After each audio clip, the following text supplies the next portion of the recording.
it's not enough just to observe. We have this brainless, mindless observance that exists in the Jewish community.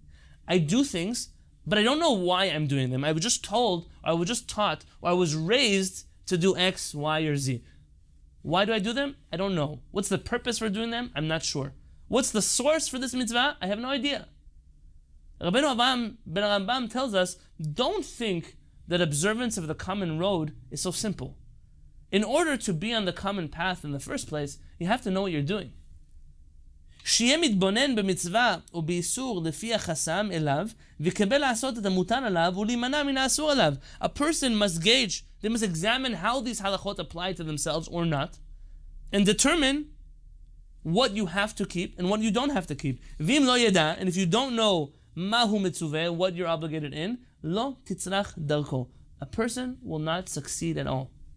ולכך נתכוונו חז"ל במאמרם, and this is what our rabbis meant when they say in Masechet Avot, En bur yirechet, that an ignoramus cannot fear sin. Meaning you cannot even begin to approach the common road if you're an ignoramus. In the Jewish world that we live in, and especially the current Jewish world, which has been influenced tremendously by Chassidut and certain other beliefs, you have this really soft place in one's heart for the ignoramus who doesn't know anything. And how you should love him, and the simple avodat Hashem, and it's so special. But really, in the Bet HaMidrash of Rabbeinu Avraham, an ignoramus cannot possibly approach observance in the first place. How can you approach HaKadosh Baruch Hu out of ignorance?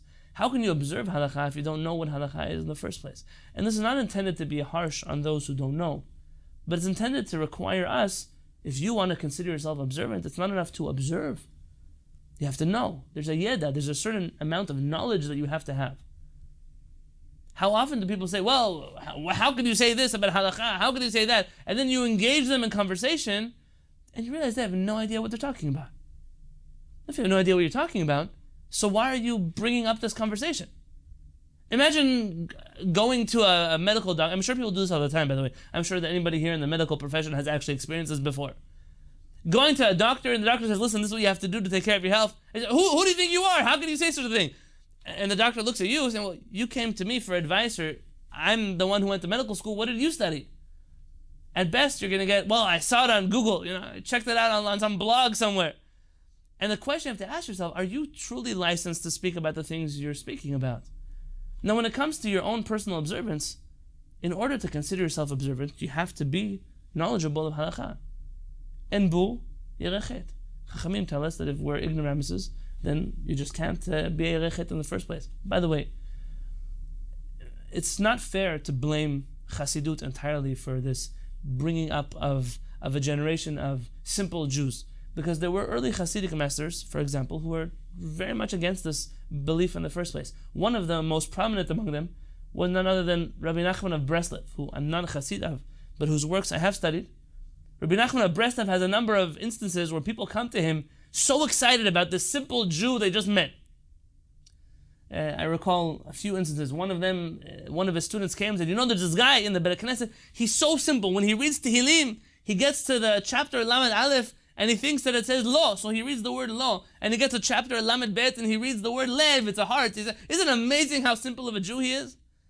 Rabbi Nachman of Breslev said, why would a person be so proud of someone who doesn't know how to read Hebrew properly? Lo am haaretz chasid. You can't be righteous if you're an am haaretz. There was a group of Hasidim in Rabbi Nachman's lifetime that used to keep a bottle of vodka under their pillow.